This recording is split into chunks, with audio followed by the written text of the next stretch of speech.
Masih di Sapa Indonesia Malam, saya Friska Clarissa. Beberapa tahun terakhir, jumlah kelompok kelas menengah di Indonesia terus mengalami penurunan. Dalam 5 tahun terakhir, jumlah kelas menengah Indonesia yang turun kelas mencapai 9,48 juta jiwa. Kita lihat data-datanya, data BPS menunjukkan tahun 2019, jumlah kelas menengah di Indonesia mencapai 57,33 juta jiwa atau sekitar 21,45 dari total jumlah penduduk. Dalam waktu 5 tahun atau di tahun 2024 ini, jumlah kelas menengah Indonesia turun menjadi 47,85 juta jiwa atau 17,13%. Sesuai standar Bank Dunia, BPS mendefinisikan kelas menengah adalah mereka yang memiliki pengeluaran 3,5 hingga 17 kali garis kemiskinan. Jika dirupiahkan saudara, kelas menengah adalah mereka yang memiliki pengeluaran antara 2 juta dan 9,9 juta rupiah per kapita per bulan. Lalu mengapa banyak kelas menengah di Indonesia turun kelas atau terancam miskin? Dan apa kebijakan pemerintah untuk kelompok kelas menengah? Kita ulas usai tayangan berikut ini.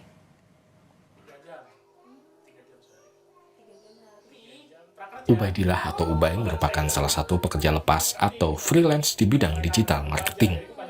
Sebelum menjadi pekerja lepas, pria 32 tahun ini pernah bekerja di sebuah perusahaan. Namun pada bulan Agustus 2023 lalu, Ubay terkena PHK. Sebagai pekerja lepas, Ubay harus mengambil beberapa pekerjaan sekaligus demi memenuhi kebutuhan keluarganya. Meski telah mengambil banyak pekerjaan, namun penghasilan yang didapat masih jauh jika dibandingkan saat bekerja sebagai karyawan perusahaan. Ubay kini harus pintar-pintar mengatur pengeluarannya. Ia juga berharap pemerintah memberi perhatian khusus kepada kelompok kelas menengah seperti dirinya.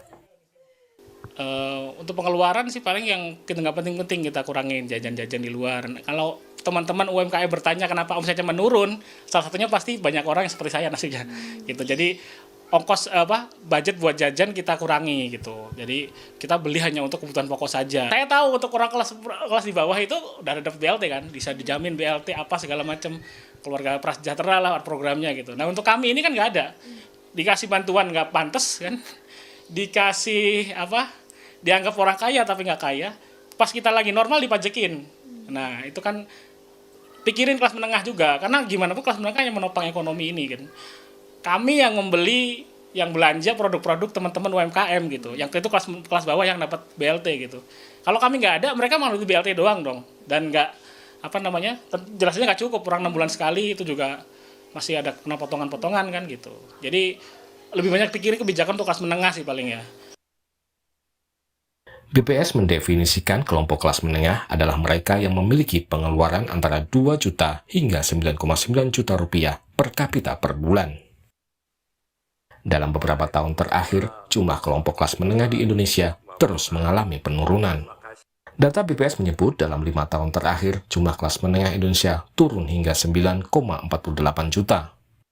Pada tahun 2019, jumlah kelas menengah Indonesia mencapai 57,33 juta jiwa atau 21,45% dari total penduduk. Di tahun 2024, jumlahnya berkurang menjadi 47,85 juta jiwa atau hanya 17,13% dari total penduduk.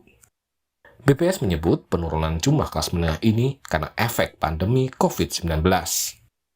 Kami mengidentifikasi masih ada scarring effect dari pandemi COVID, Pak, terhadap ketahanan dari kelas menengah, di mana di tahun 2021 itu kelas menengah jumlahnya menjadi 53,83 juta ya dengan proporsi 19,82%, dan terakhir di tahun 2024 jumlahnya 47,85 juta dengan proporsi 17,13. Sementara Presiden Joko Widodo menyatakan penurunan jumlah kelas menengah terjadi di hampir semua negara. Menurut Jokowi, hal itu terjadi karena kondisi ekonomi global turun serta dampak COVID-19 2-3 tahun lalu. Itu problem terjadi hampir di semua negara karena ekonomi global sedang turun semuanya. Ada COVID, 2 tahun, 3 tahun yang lalu itu juga mempengaruhi semua negara sekarang ini berada pada kesulitan yang sama. Selama ini pemerintah lebih banyak memberikan bantuan atau subsidi pada kelompok masyarakat miskin. Saat ini, kelompok kelas menengah mulai menghadapi kesulitan. Pemerintah perlu membuat kebijakan untuk membantu kelompok yang disebut-sebut banyak berkontribusi pada perekonomian ini. Tim Liputan, Kompas TV.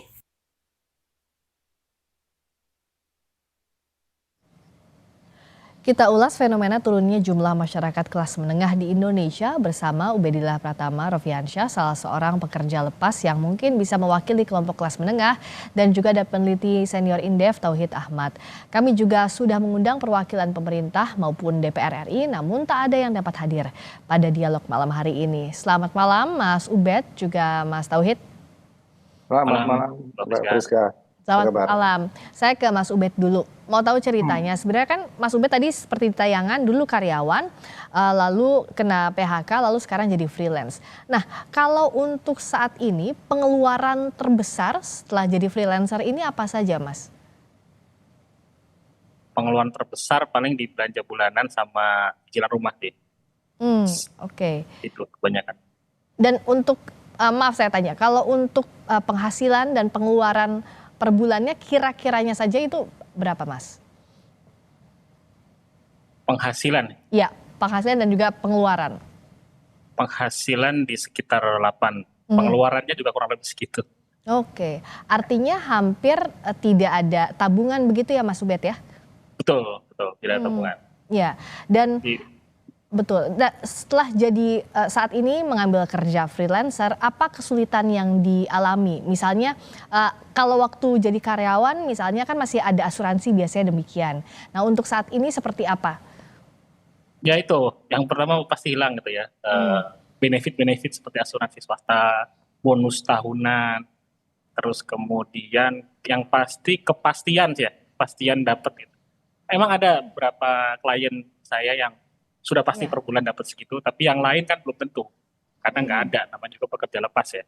Jadi kadang ada, kadang enggak. Jadi angka yang saya sebutkan tadi itu sangat fluktuatif sebenarnya. Iya, tergantung pekerjaan lepas apa yang sedang didapatkan bulan itu begitu ya Mas Ubed ya. Nah, apalagi sekarang perusahaan yang saya kan di bidang digital ya. Ya.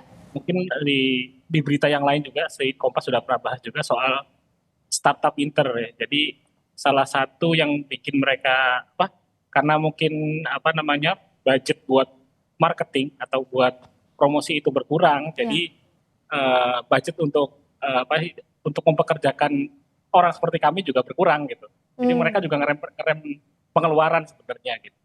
Iya, jadi ya kan berdampak juga gitu. Ya bisa jadi terancam juga begitu ya, tanda kutip apa yang Mas sekarang kerjakan bisa jadi nanti tidak ada pos itu begitu ya Mas Ubed ya? Betul. Kalau untuk tadi pengeluaran terbesar antara lain belanja bulanan. Nah, boleh dirincikan apakah misalnya ada juga konsumsi belanja bulanan ini, lalu juga ada cicilan atau apa biasanya? Dirincikan ya, kalau bulanan biasanya kan kita belanja bulanan yang di supermarket itu ya misalnya ya. Untuk kebutuhan sehari-hari begitu ya? Sehari-hari ya, paling kita mengurangi sih Mbak, mengurangi. Jadi biasanya let's say 3 juta, kita jadi sekitar 1 juta. Jadi ngurangin jadi kebutuhannya kira-kira nggak perlu ya, yang kira-kira sifatnya jajan itu, benar-benar kami kurangi gitu. Apalagi jajan yang sifatnya di teman-teman UMKM ya. Kebetulan saya juga suka kulineran gitu. Nah itu suka kami potong di situ. Gitu. Mungkin itu juga jadi jawaban kenapa teman-teman yang jualan UMKM juga sepi. Saya yakin juga banyak orang seperti saya. Karena konsumen terbanyaknya kelas menengah begitu ya Mas Ubed ya? Iya, sedang ngerem pengeluaran gitu. Tapi pengeluaran yang menunjukkan demikian kan tadi. Betul. Nah kalau pengeluaran terbesar yang tidak bisa direm, artinya misalnya yang wajib sekolah anak, ini kan biasanya pos yang terbesar. Lalu adakah cicilan rumah misalnya dan cicilan kalau di saya rumah, karena anak baru TK, jadi mungkin terlalu pikiran ya. Kalau rumah nggak bisa kan harus itu yang memberatkan. Jadi cicilan KPR rumah ya, KPR rumah dan juga Betul. sekolah anak itu yang pos terbesar ya Mas ya. Betul. Sekarang anak TK tapi kan berarti untuk SD juga sudah ancar-ancar dari sekarang untuk mengumpulkan itu ya Mas dana pendidikan anak. Iya, tapi kita ngomongin yang besok dulu. Oh, karena ya tadi itu ya apa Ya. yang bulanan itulah yang sekarang sedang Mas Ubed perjuangkan begitu ya untuk kebutuhan Ya. keluarga ya. Oke, Jadi nah, struggle-nya lebih ke ini Mbak, ke apa? Bertahan dulu kita gitu. Strateginya untuk bertahan dulu. Oke. Belum kita ke strategi selanjutnya untuk pendidikan anak, tabungan, pensiun dan lain-lain. Terima kasih banyak Mas Ubed ini bisa memberikan gambaran ya Mas Ubed, terima kasih untuk ceritanya. Kita masih diskusi lagi tapi saya ke Mas Tauhid dulu. Dengan ini Mas Ubed salah satu contoh, artinya untuk kelas menengah yang dilakukan adalah bagaimana untuk bertahan di bulan itu untuk memenuhi kebutuhan keluarga. Tapi di sisi lain yang seringkali juga jadi kesulitan, bukan seringkali bahkan ini jadi kesulitan utama, kebijakan pemerintah ini tetap membebani kelas menengah, tapi tidak ada subsidi yang diberikan begitu, Mas Tauhid. Ya, saya lihat memang kalau lihat tren data BPS itu juga menjelaskan ya bahwa pengeluaran kelas menengah yang mengalami peningkatan itu yang pertama adalah pajak atau iuran, Ya, kedua biaya pendidikan, biaya perumahan, kemudian keperluan pesta, makanan maupun barang dan jasa lainnya begitu. Artinya banyak sebenarnya yang sebenarnya bisa disiapkan oleh ataupun bisa difasilitasi oleh pemerintah untuk menekan biaya-biaya tersebut ya.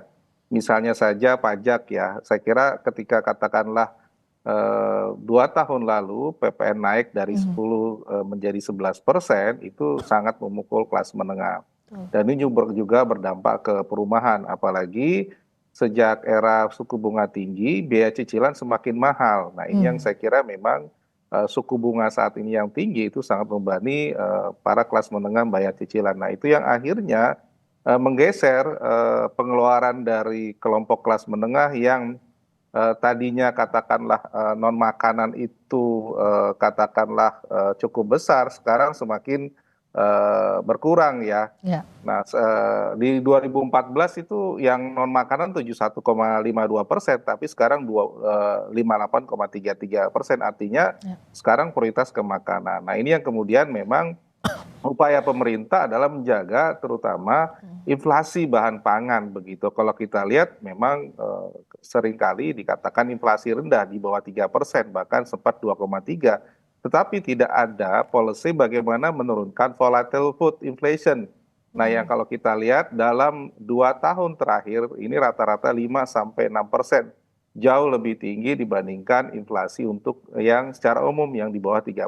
Nah ini yang saya kira mungkin perlu ada upaya daripada pemerintah menjaga agar inflasi bahan makanan kenaikannya tidak terlalu cepat dan tidak terlalu besar. Nah upaya ini tentu saja katakanlah perlu bagaimana manajemen maupun ketersediaan pangan bisa dijangkau maupun mengatasi shifting siklus produksi pangan di kita terutama beras yang memang pada musim tertentu panen besar tapi musim tertentu mengalami paceklik. Nah manajemen dan tata niaga maupun distribusi pangan yang kemudian belum terpecahkan hari ini meskipun kita sudah impor lebih dari 2,5 sampai 3 juta ton.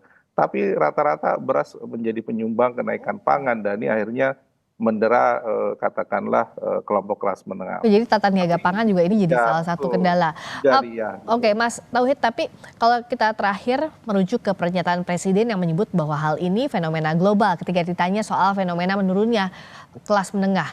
Nah, benarkah demikian? Apakah memang semua negara mengalami penurunan jumlah kelas menengah, Mas Tauhid? Kalau saya belum melihat semua negara, saya kira tidak bisa disalahkan ya. Kalau dari efek global sebenarnya memang tidak semua terkena dari dampak kelas fenomena global itu ya. Mungkin yang dirasakan dari fenomena global adalah kenaikan suku bunga pinjaman terutama untuk kredit kepemilikan kendaraan maupun kredit itu semua memang mengalami kenaikan sejak The Fed juga menaikkan suku bunga berpengaruh juga ke kita.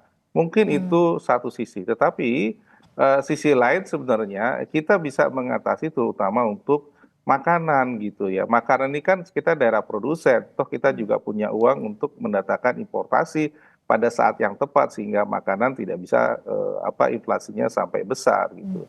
Saya Oke. kira itu yang pertama. Yang kedua adalah pada tahun 2014 di saat situasi sama mungkin seperti ini ya, ketika katakanlah kelas menengah ini masih bisa menerima raskin walaupun mungkin sebagian juga pernah mengalami itu, tetapi pada 2024 hanya sekitar 7,34% saja kelas menengah yang Hmm. menerima bansos. Dan ini memang lagi-lagi mereka tidak terkena bantuan sosial ya karena tidak Ya. masuk kriteria. Hmm. Mungkin memang kalau kita lihat faktor domestik saya kira jauh lebih dominan ya bagaimana menumbuhkan lapangan kerja. Kenapa ini Hmm. penting lebih dominan? Karena kalau kita lihat data juga menunjukkan kelas menengah ini kan umumnya adalah bekerja di sektor formal ya. Hmm. Mereka bekerja sebagai buruh, karyawan dan pegawai. Terjadi shifting dari 2014 ke 2024 di mana untuk buruh karyawan pegawai ini yang pekerja formal turun dari Hmm. 55,9% menjadi Oke. 53,76%. Artinya ada problem bahwa sektor utama kita, terutama industri, ini mengalami degradasi yang luar biasa turun, Hmm. sehingga kemampuan mereka untuk menyerap lapangan pekerjaan itu juga turun. Kita lihat tekstil dan Oke, sebagainya. jadi lapangan Nah, kerja diperbanyak. lapangan kerja juga jadi faktor utama. Sementara investasi yang masuk ya kebanyakan ke sektor ekstraktif, mining dan sebagainya itu besar-besar. Tapi penyerapan tenaga kerjanya tidak bisa di-shifting oleh lapangan angkatan kerja yang baru Hmm. maupun yang terkena PHK seperti Mas tadi itu sulit gitu ya. Ini yang Oke. kemudian mereka akhirnya bekerja pada sektor informal ataupun tidak dilindungi oleh jaminan sosial, Ya, jaminan perlindungan kerja dan sebagainya. ya, itu Di sisi makanya kalau lain lapangan kerjanya disediakan, betul, betul. jaminan sosialnya juga termasuk di sana begitu ya, tapi penyerapan kerjanya saat ini itu jadi problem. Nah, Mas Ubed, kalau saat ini strategi, tadi kan Mas Ubed bilang bahwa strateginya bertahan dulu. Mana yang paling bisa dilakukan sejauh ini? Apakah memperbanyak pekerjaan informal, artinya side job sana sini atau pekerjaan informal sana sini yang diperbanyak, atau menahan atau mengurangi konsumsi yang paling bisa dilakukan untuk bertahan, Mas? Yang paling ya memperbanyak sih, tapi pada faktanya kan para klien perusahaan-perusahaan itu juga lagi menahan. Hmm. Untuk konsumsi sudah nggak bisa, sudah emang segitu gitu. Ya. Memang harus gitu dan harus dikeluarkan kan, apalagi untuk cicilan kan nggak mungkin. Ya. Itu sudah pengeluaran wajib gitu ya, tapi Sudah, ya memperbanyak pun tidak semudah itu karena ada juga yang mengerem pengeluaran ya dari klien-kliennya Mas Ubed begitu. Betul. Oke. Nah, kalau dari Mas Tauhid, artinya begini, kalau untuk sektor informal, untuk mencari lahan-lahan pekerjaan informal tidak semudah yang dibayangkan. Tapi di sisi lain juga yang dibutuhkan adalah jaring pengaman sosial ini, Mas, untuk kelas menengah, Mas Tauhid. Karena kita tahu untuk bansos tidak dapat, tapi pajak tetap dikenakan. Atau misalnya transportasi umum subsidi tidak dapat juga. Nah, itu apa goodwill dari pemerintah, kebijakan pemerintah yang semestinya menyentuh juga kelas menengah agar tidak turun kelas, Mas Tauhid? Ya, saya kira kalau misalnya jaminan sosial ya kita kan sekarang sudah dalam 2 kelompok ya. 3 termasuk PBI yang memang pada kelompok yang katakanlah diberikan jaminan sosial karena berada di bawah garis kemiskinan. Kemudian pekerja penerima upah, ini artinya yang memang mereka bekerja dalam kategori buruh, karyawan atau pegawai, maupun pekerja bukan penerima upah dan umumnya bekerja di sektor informal begitu. Nah, problemnya adalah ketika mereka transisi dari pekerja penerima upah menjadi bukan penerima upah, ini seringkali macet begitu ya, karena kan mungkin harus membayar sendiri. Kalau dulu dibayar kantor, sekarang harus dibayar sendiri dan itu mandiri misalnya untuk BPJS Kesehatan ya. Itu mereka harus bayar sendiri. Nah, ini yang kemudian belum difasilitasi transisi bagaimana mereka juga bisa mendapatkan fasilitas dari sektor itu. Yang kedua adalah kalau kita lihat memang sisi katakanlah pekerja-pekerja informal ya, kalau lihat data yang disampaikan oleh BPS, ini yang kembali ke sektor pertanian jauh lebih tinggi. Sebenarnya sebagai cadangan ya, karena mereka tidak punya pilihan lain. Nah, pekerja informal itu akan tumbuh ketika pekerja formalnya juga semakin tinggi, begitu, semakin tumbuh tinggi. Jadi mereka katakanlah mendapatkan katakanlah penghasilan lebih baik kalau sektor formalnya juga ikut naik, begitu. Jadi Jadi formalnya itu harus didorong, nanti informalnya juga mendapatkan tambahan yang lebih baik. Misalnya katakanlah ketika industri katakanlah dia mempertahankan tidak tutup, maka para pekerja itu pasti mendapatkan gaji dan sebagainya. Berarti sektor informal yang berada di sekitar apakah UMKM, warung, kemudian jasa kontrakan itu bisa hidup begitu. Jadi yang penting adalah bagi pemerintah mempertahankan yang formal-formal ini juga penting untuk difasilitasi agar yang informal ini juga terkena multiplier atau efek dari formal tersebut ya. Nah, saya kira yang terakhir betul bahwa informal ini harus dilindungi, punya katakanlah ekosistem yang berbeda, fasilitas yang berbeda, dan katakanlah tingkat persyaratan yang berbeda agar mereka juga mendapatkan haknya secara lebih baik begitu. Kalau dari Mas Ubed, adakah harapannya Mas Ubed begitu ya dari Mas Ubed pribadi untuk kebijakan pemerintah agar menunjang untuk kelas menengah ini tidak turun kelas begitu, Mas Ubed? Kalau dari saya yang paling bisa dilakukan ya soal pajak sih, jangan ditambah-tambah lagi. Terus subsidi kendaraan umum ya, ada wacana kereta mau untuk orang yang berKTP NIK daerah tertentu saja, itu kebijakan aneh. Jadi nggak boleh ada kayak gitu, karena itu benar-benar ngebantu banget ya, orang dari berbagai kelas bahkan gitu ya.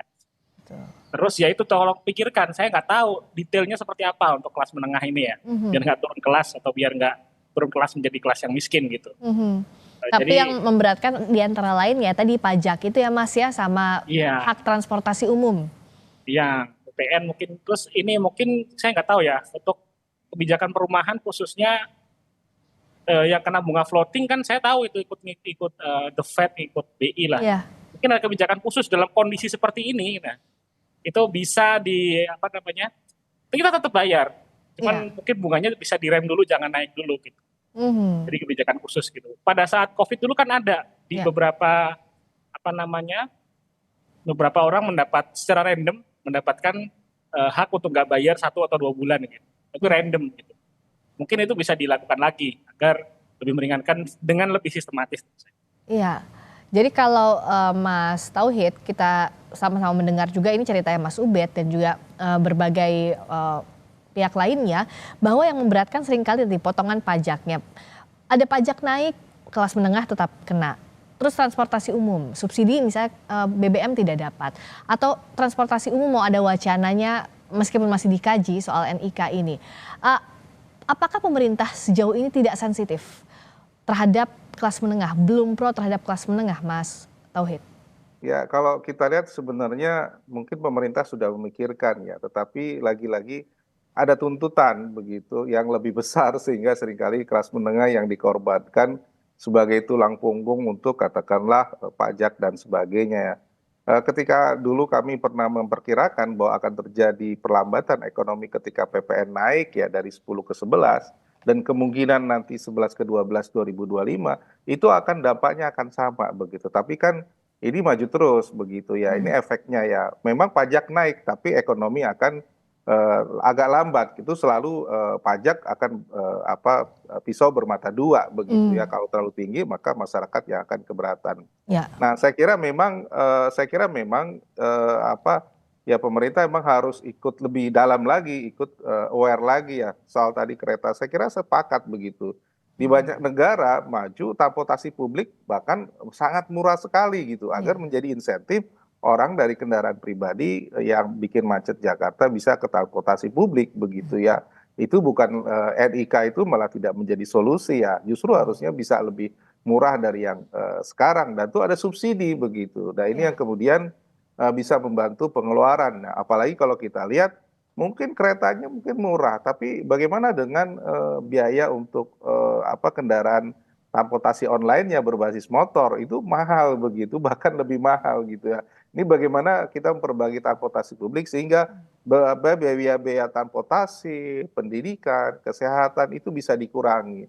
Mungkin model itu yang harus dikuatkan ya ketimbang memberikan subsidi bansos ya, itu tidak memecahkan masalah gitu. Karena mereka pada kelompok bawah, tapi kelas menengah kos-kos tadi yang kemudian bisa dikurangi bisa jauh lebih baik begitu. Ya justru hak transportasi publik misalnya, pendidikan itulah yang harus diperhatikan, jangan sampai justru kelas menengah yang menarik dari Mas Tauhid tadi, jangan sampai kelompok kelas menengah selalu jadi tulang punggung perekonomian, begitu ya Mas Tauhid. Terima kasih atas pandangannya Mas Tauhid Ahmad, peneliti senior Indef. Mas Ubed, terima kasih, semoga rezekinya lancar terus. Dan juga kita berharap pemerintah punya kebijakan yang pro terhadap kelas menengah dan juga berbagai kelas ekonomi. Terima kasih atas waktunya di Sapa Indonesia Malam.